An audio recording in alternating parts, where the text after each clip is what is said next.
नमस्कार मित्रांनो, कसे आहात? आय होप मजेत असाल. करत आहे ब्लॉगची सुरुवात. त्याआधी पुन्हा एकदा तुम्हा सर्वांना सस्नेह प्रेमपूर्वक नमस्कार व तुम्हा सर्वांचं स्वागत आहे मीराताई ब्लॉगमध्ये. आपली मीराताई कुटी केली, गुरांना टाकली, हा सगळा कार्यक्रम झाला. गुरं मी अगदी खाऊन पिऊन त्यांच्या जागी एकदम शांत आहेत. माझी बऱ्यापैकी कामं आवरलेली आहेत. 11:15 वाजले. आमच्या समोर ज्वारी करतात. आपल्या समोरची ज्वारी काढलेली ती ज्वारी करायची मशीन चालू, तिकडे मशीन चालू आहे. ज्वारी करायची मशीन चालू असते ना की दारं बिरं सगळं लावून घ्यायचं. ते तसले उडून येतं, त्याने अंग खाजवतं. बंद घ्या असं म्हणतं, ते उडून येतं. त्याच्यामुळं सगळं लावलेलं आहे. तर चला आपल्याला ब्रुनोला बघायचं. तर ब्रुनो सकाळी एवढा वैताग देतो. आंघोळीच्या वेळी बरोबर त्याला कळतं, हातीच लागत नाही. नुसतं आपण उभं राहिलं की तो बंधू आपल्यापासून 10 हात आपल्यापासून लांब असतो आणि परत असं जातो कुठेतरी झाडाबिडाच्या मागे लपतो आणि असं एखादं झाड किंवा असं असतं ना, मग लगेच असं बघतो, असं एक डोळा काढून बघतो. आपल्याला कोणी पाहतंय का लगेच मग असं बघतो. आणि आपण त्याला पकडायला जर आपण गेलो ना तर आपण त्याच्या जवळ जाईपर्यंत उभं राहतो. फक्त एवढं असं लांब तोपर्यंत तो उभा राहतो, पळणार नाही. फक्त 2च हात धरायचं म्हणलं की मग धुवून टाकतो. एवढा बंडू शहाणा आहे ना बाबा. त्याच्या बुद्धीपुढे तर आपण हात टेकले बाबा. तो म्हणजे फक्त तोच आहे, अप्रतिम. इतका शहाणा आहे ना, काय म्हणतात ना ते अनलिमिटेड शहाणा. अनलिमिटेड शहाणाकडे तुम्ही आज पाहून घ्या असा ब्रुनो आमचा. मित्रांनो, स्किप न करता व्हिडिओ पाहा, त्यामुळे तुमचे मनपूर्वक धन्यवाद. स्किप न करता व्हिडिओ पहा.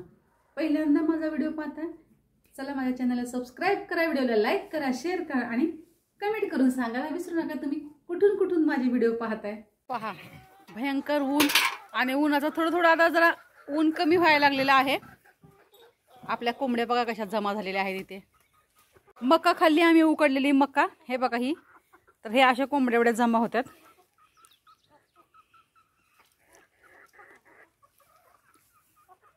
हे बघा ह्या मैना कशा गव्हाणीत बसतात बघा. ह्या गाया दोन्ही शुभ्र आणि घुंगरू गव्हाणीतच बसतात. त्यांना किती काय करतात, किती ओरडतात.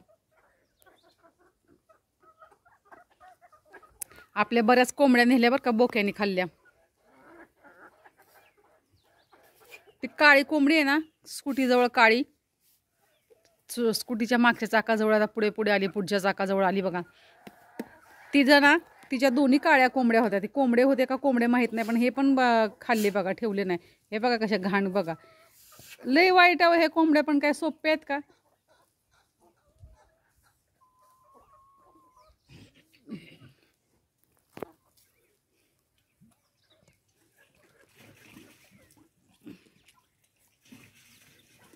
आता गेट फार गरजेचं आहे बरं का.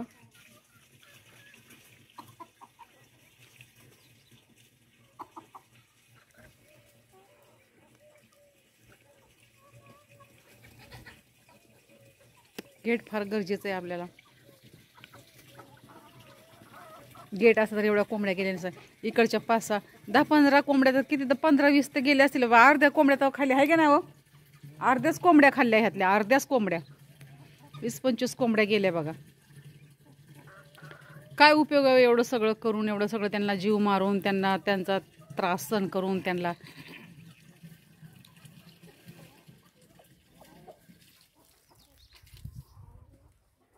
ज्वारीचं पीक होतं तिकडं, कळलंच नाही. सारखं बोका न्यायचा. एक दिवशी मी तर प्रत्यक्ष पाहिलं बोक्याला कोंबड्या नेताने. मी फार त्याच्या मागं पळाले, पण ते सोडतंय का कोंबडा. गेला लिंबूनीत बोका पळायला. बोका एवढं आपल्याला पळता येतं का? हळूहळू वागते. अर्ध्या कोंबड्या आपल्या अशाच गेल्या, बोक्यानी खाल्ल्या. काही सांगता येत नाही का काय. असं इकडे तर असं कुठलं माणसं वगैरे तिकडे असे काही चोर आहे नाहीत की कोंबड्या खातील अशा. त्या आमच्या इथे तर सध्या नाही आहेत, पण खालीपर्यंत जातात कोंबड्या. काही सांगता येत नाही बरं का. इकडच्या लांबच्या वगैरे वस्तीवरचे बोके बिके येऊ शकतात. कोंबडे गेले. मला फार माझ्या जीवाला लागलं बरं का. आम्ही पाहुणे आयो कोणी मी असे कोंबडी बिंबडीचा कार्यक्रम आम्ही काही करत नाही. काय म्हटलं मला कापायचीच नाही, काय करतच नाही. असेच राहून दे, वाढू दे. आणि ते बोक्यानेच नेल्या. काय करता. आपल्याला गेट असणं फार महत्त्वाचं. गेट आधी झालं असतं पण मी म्हटलं राहून दे, आपण नंतर बांधू. तर ते नंतर म्हटलं की ते वाढतच गेलेलं आहे. गेट फार महत्त्वाचं होतं, पण आता काय करता, फार गरम होते. उन्हाळा सुरू झाला, खरंच उन्हाळा सुरू झाला. बाहेर पावत नाही, रखरखत ऊन आहे आत्ता सध्या. आणि अजून आमच्या जे करमाळा तालुका आहे त्याच्या आजूबाजूचे जे दुसरे लांब लांब गाव आहेत, अजून त्यांच्या ज्वाऱ्या काढायला नाही आल्या. त्यांच्याकडे असं थंडावा आहे, सांगतात ते की आमच्याकडे अजून आले नाही. आमची खुरपणी चालू असते ज्वारीची, पेरल्यानंतर 1 महिन्यानंतर, पण त्यांची पेरणीच चालू असते. मागे मी चैत्र महिन्यामध्ये, चैत्र पौर्णिमेला तुळजापूरला आम्ही असं गेलो होतो ग्रुपने सगळेजण. तर तिकडच्या ज्वाऱ्या काढायला चालू होतं, काढून टाकत होते आणि असं खुडत पण होते.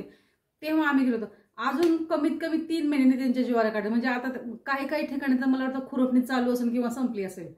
लांबच्या त्या साईडला त्यांची रानं चांगली, त्यांना लवकर वापसा होत नाही. आमच्याकडं रानं काय हे नाही आहेत, थोडंसं काय म्हणतात त्याला, मुरमाड वगैरेची रानं असल्यामुळं लवकर वापसा होतो, लवकर पेरतात आणि लवकरच निघतात.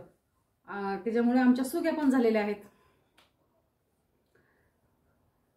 चला तर मित्रांनो, मी तुमची मीराताई तुमची रजा घेते व इथेच थांबते. पुन्हा रुजू होणार आहे नव्याने उद्याच्या व्हिडिओमध्ये. तोपर्यंत धन्यवाद. काळजी घ्या स्वतःची आणि इतरांची. बाय मित्रांनो.